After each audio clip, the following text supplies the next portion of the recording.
Olá, eu sou Darius. Sejam bem-vindos ao Museu dos Pesadelos. O relato de hoje, se é assim que podemos chamar, pode ser tratado como uma maré de azar. Eles estavam no lugar errado, na hora errada. Ou será que foi o destino que quis assim? Se acomode e vamos ao relato. Era o começo de dezembro. 4 amigos, Giovanni, Jean, Misael e Felipe, amigos de infância, decidiram marcar uma viagem para o sítio da família de Misael, que ficava a uns 900 quilômetros da cidade de Campina Grande, no Ceará.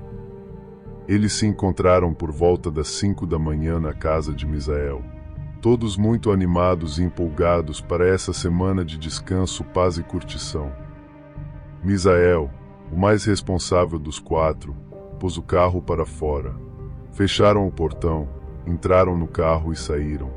Com uns 15 minutos de viagem, o carro simplesmente morreu. Pararam e começaram a mexer no motor para ver se achavam o problema.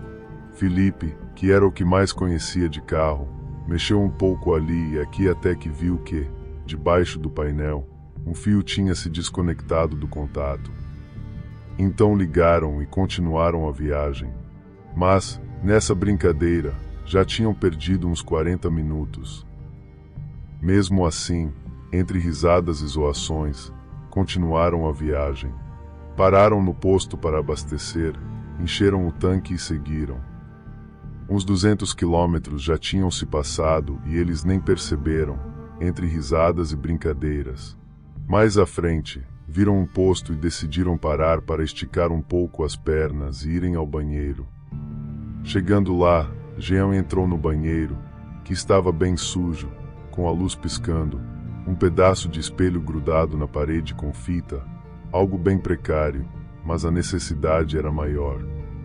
Ao sair para lavar as mãos, um rato correu nos pés de Jean, que se assustou, escorregou e cortou a mão em um prego enferrujado que tinha na parede. Os amigos ouviram o grito e correram ao encontro. Giovanni foi o primeiro a chegar, levantou o amigo e o tirou do banheiro. Levaram ele até a conveniência, fizeram um curativo e seguiram viagem. Giovanni comentou com os amigos dizendo que o dia deles estava muito azarado. Todos riram e zoaram, mas Giovanni realmente sentia que havia algo errado. Mesmo assim, continuaram a viagem.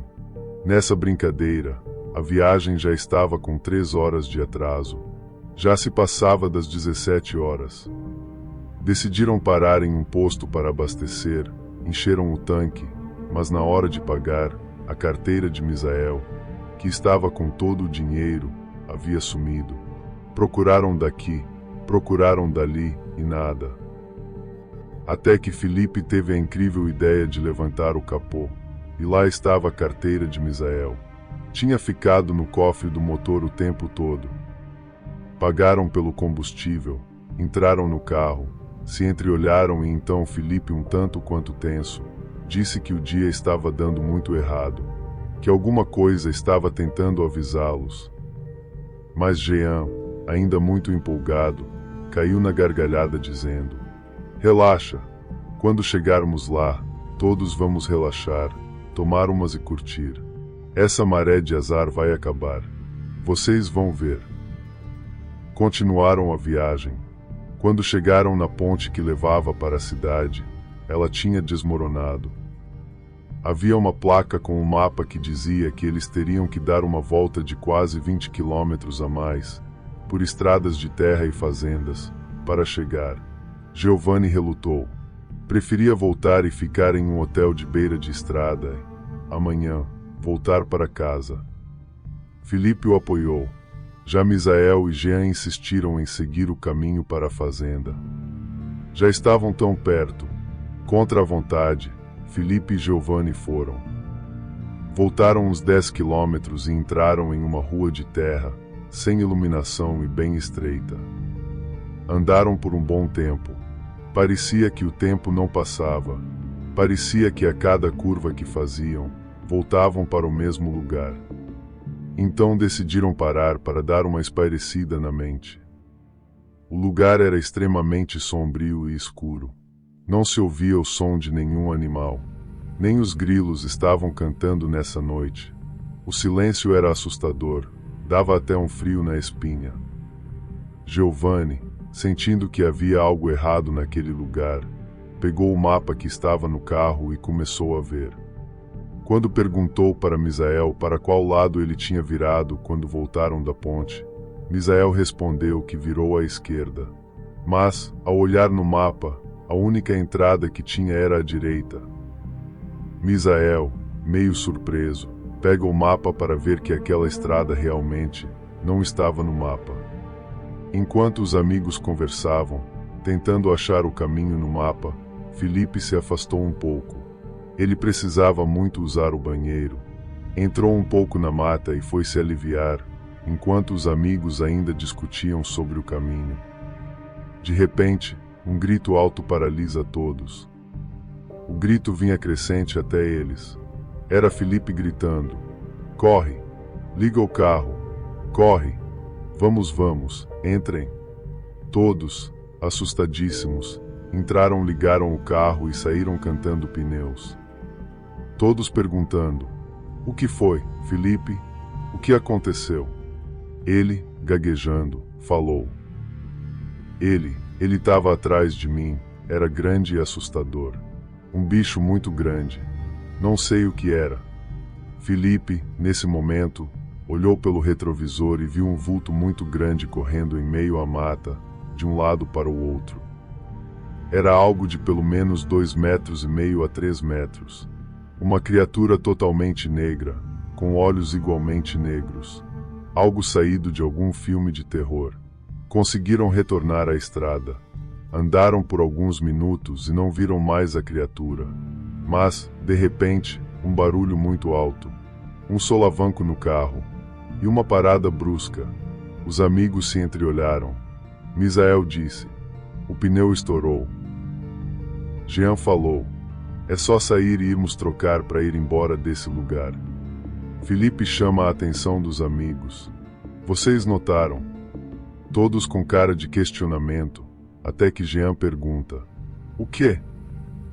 Felipe, com um tom de voz bem baixo, diz: "Até agora, não passou nenhum carro." Giovanni fala: "Isso é normal. Vamos esperar, já passa alguém." Mas esperaram por meia hora e nenhum carro passou. Jean, então, pensando em tomar o controle da situação, bolou um plano. Todos sairiam. Um faria a troca do pneu, os outros fariam a escolta. Os amigos concordaram. Todos se armaram com utensílios de cozinha que estavam levando para usar na fazenda. Felipe com uma faca de pão. Giovanni, o maior deles, com uma faca de açougueiro. Jean estava com um garfo de churrasqueira. Misael ficou responsável por trocar o pneu. Saíram do carro com medo de que a criatura ainda estivesse lá fora. Abriram o porta-malas, colocaram o pneu para fora, a chave de roda e o macaco. Foi quando ouviram algo correndo na mata, do outro lado da estrada. Todos paralisaram, mas não viram nada. Então deram continuidade na troca do pneu. Levantaram o carro, soltaram os parafusos. Mas o silêncio enchia o lugar inteiro. Era quase como se pudesse ser sentido. Então, o silêncio foi quebrado por um barulho de lata sendo amassada. Quando olharam, viram a criatura em cima do carro. O teto tinha sido totalmente amassado. Quando olharam, viram algo que era exatamente como um lobisomem, mas sem pelos.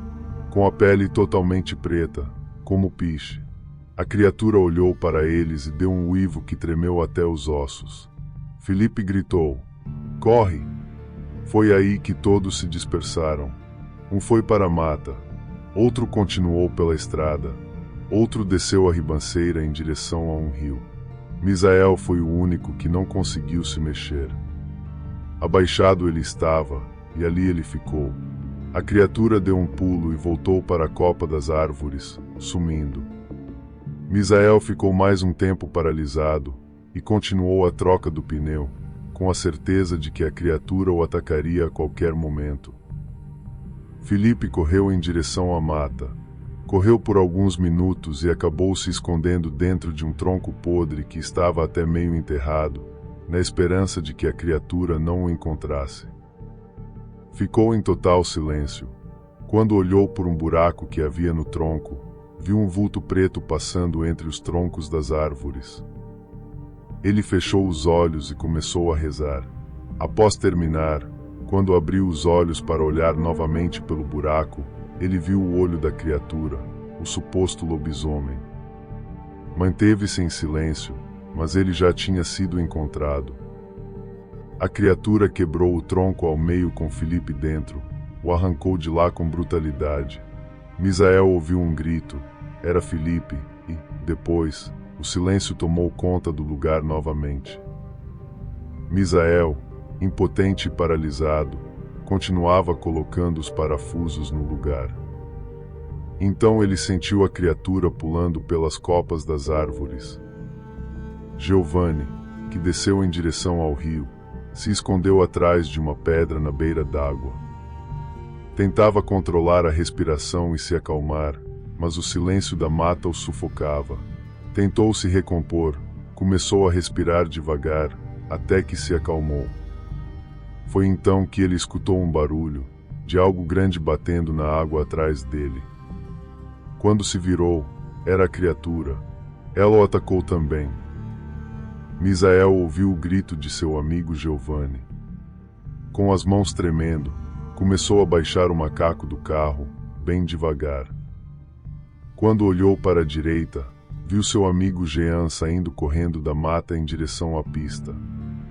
Então viu a criatura, rápida e ágil como um gato, sair da floresta e correr atrás dele. De canto de olho, viu a criatura pegar seu amigo e arremessá-lo no chão. Ouviu os gritos, mas novamente não conseguiu agir. A criatura terminou o que tinha de fazer com Jean e voltou lentamente, em 4 patas, na direção de Misael. Chegou por trás dele e o cheirou. Ele só esperava pelo golpe que levaria a sua vida, mas ele não veio. A criatura pulou por cima dele e do carro e voltou para a mata. Ele ouviu os passos ficando cada vez mais longe, até que sumiram. Então ele criou coragem. Entrou no carro e foi embora, dirigindo como se não houvesse amanhã. Uns 15 quilômetros à frente, encontrou um posto da polícia rodoviária. Relatou o acontecido. Os policiais retornaram com ele até o local, mas os corpos dos amigos não estavam lá. A cena era como se algo tivesse destroçado tudo. Um velho policial se aproximou de Misael e perguntou: "Você entrou na estrada à esquerda, certo?" Ele respondeu que sim, apontando para o lugar onde seria a entrada. Mas perdeu a voz ao ver que a estrada não estava mais ali. O policial então respondeu: "Relaxa, você não foi o primeiro, e com certeza não será o último." Quando algo na sua vida começar a dar errado demais, ou quando começar a ter muitos empecilhos, pare e analise a situação. Às vezes, é Deus querendo te livrar do mal. Gostou do vídeo? Se inscreva e deixe o like. No final, tem mais 2 vídeos para você. Deixe também os seus relatos nos comentários para que eles venham a fazer parte do Museu dos Pesadelos. E não se esqueçam, pesadelos podem ser mais reais do que parecem.